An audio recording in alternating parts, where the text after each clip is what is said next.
देश भर की सभी आंगनबाड़ी बहनों के लिए एक बहुत बड़ी खुशखबरी निकल के आ रही है और वह खुशखबरी है आंगनबाड़ी कार्यकर्ती पर से काम के बोझ को कुछ कम किया जा रहा है, क्योंकि वही वही काम आंगनबाड़ी कार्यकर्ती दो जगह कर रही थी, एक रजिस्टर पर और दूसरा पोस्टर ट्रैकर पर, जिसकी वजह से उनके ऊपर काम का प्रेशर बहुत ज़्यादा था।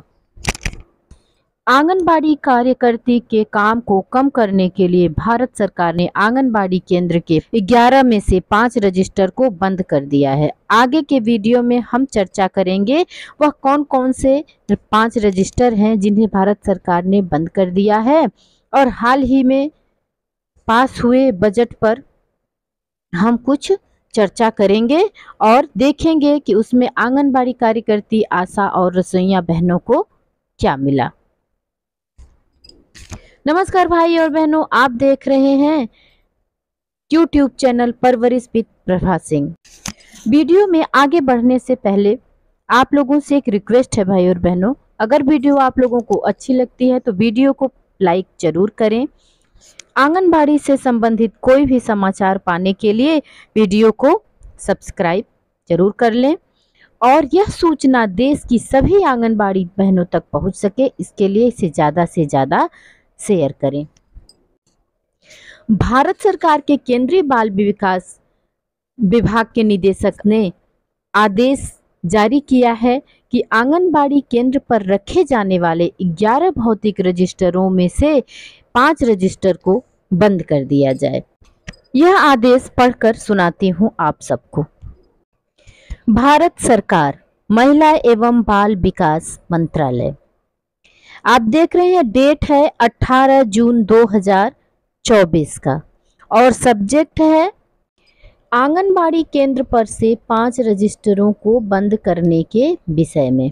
आगे क्या लिखा है, ये लेटर इंग्लिश में है भाई और बहनों, जिसका मैं अनुवाद करके हिंदी में आपको बता रही हूँ। इन्फॉर्म किया जाता है कि आंगनबाड़ी केंद्र पर 5 रजिस्टर, गृह भ्रमण रजिस्टर, इम्यूनाइजेशन मतलब टीकाकरण, BHSND को छोड़कर प्रेगनेंसी एंड डिलीवरी, गर्भावस्था और प्रसव। चौथा है pre school education and supplementary food distribution, pre school education और सप्लीमेंट्री फूड आहार वितरण स्टॉक रजिस्टर को आंगनबाड़ी केंद्र पर से अगस्त 2024 से बंद करने का आदेश दिया गया है। अगस्त 2024 से गृह भ्रमण, टीकाकरण, गर्भावस्था और प्रसव, स्कूल पूर्व शिक्षा और पूरक पोषाहार वितरण रजिस्टर को बंद करने का आदेश दिया गया है। इन रजिस्टरों को बंद करने का कारण यह है भाई और बहनों कि अब तक आंगनबाड़ी कार्यकर्ती इन सब आंकड़ों को दोनों जगह दर्ज करती थीं। रजिस्टर में भी लिखना होता था और पोस्टर ट्रैकर ऐप पर भी फीड करना होता था। विभाग द्वारा कराए गए इन 5 रजिस्टरों का काम अब पोस्टर ट्रैकर ऐप पर ही होगा। अब इसके लिए कोई अलग से रजिस्टर नहीं बनाना होगा। यह आदेश 1 अगस्त 2024 से मान्य होगा। इसके अतिरिक्त जो रजिस्टर जैसे बनता था वैसे ही बनेगा। जबकि भारत सरकार द्वारा दिया गया स्मार्टफोन की हालत भी देखी जाए तो बहुत अच्छी नहीं है भाई और बहनों, और न ही इसके रिचार्ज के पैसे का अता पता रहता है। बहुत जगह तो नेटवर्क की समस्या होती है, मोबाइल में काम करते समय नेटवर्क की समस्या बहुत ज़्यादा होती है, लेकिन इस तरह से आंगनबाड़ी वर्करों के दोगुने काम को करना पड़ता था। 5 रजिस्टर के कम होने से काम का बोझ भी कम हो जाएगा। आंगनबाड़ी केंद्रों पर रखे जाने वाले रजिस्टरों को आप चाहें तो किसी कागज पर लिख लीजिए भाई और बहनों, जिससे कि आप लोगों को ध्यान रहे कि कौन कौन से रजिस्टर बंद कर दिए गए हैं। आंगनबाड़ी केंद्रों पर रखे जाने वाले गृह भ्रमण, टीकाकरण, VHSND को छोड़कर गर्भावस्था और प्रसव, प्री स्कूल और पोषाहार वितरण का रिकॉर्ड पोस्टर ट्रैकर में फीड किया जा रहा है। इसलिए इन 5 रजिस्टरों को 1 अगस्त 2024 से बंद करने का आदेश दिया गया है। क्योंकि इन 5 रजिस्टर गृह भ्रमण, गर्भावस्था और प्रसव, प्री स्कूल शिक्षा, पोषाहार वितरण और टीकाकरण को ऑनलाइन पोषण ट्रैकर पर भी फीड किया जाता है। भाई और बहनों, इसकी सूचना अपने चैनल परवरिश विद प्रभा सिंह के माध्यम से आप लोगों को पहले ही दे चुकी हूँ। अगर आप चाहें तो परवरिश विद प्रभा सिंह चैनल पर जाकर वीडियो सर्च करके देख सकते हैं। भाई और बहनों, अब बात करते हैं कल पास किए गए बजट की। मोदी सरकार की तीसरी बार प्रधानमंत्री बनने के बाद पहली बार आम बजट पेश किया गया। सच्चाई तो यही है भाई और बहनों कि पूरे देश की आंगनबाड़ी, आशा और रसोइया बहनों को इस बजट से बड़ी उम्मीदें थी, पर निराशा ही हाथ लगी। कुछ भी नहीं मिला आंगनबाड़ी कार्यकर्ती और रसोइया को।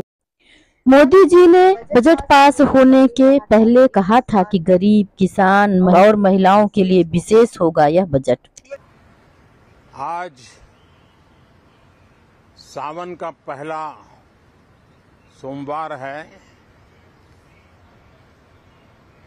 इस पवित्र दिवस पर एक महत्वपूर्ण सत्र का प्रारंभ हो रहा है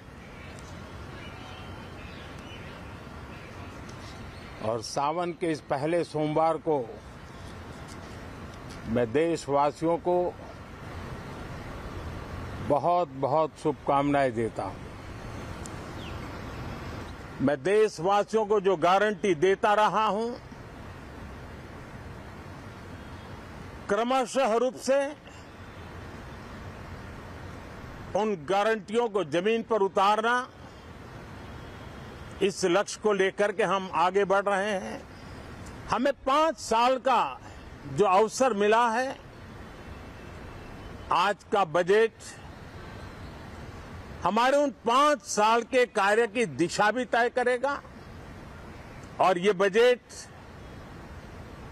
2047 जब आजादी के 100 साल होंगे, तब विकसित भारत का जो हमारा सपना है, उस सपने को पूरा करने की मजबूत नींव वाला बजट लेकर के हम कल देश के सामने आएंगे।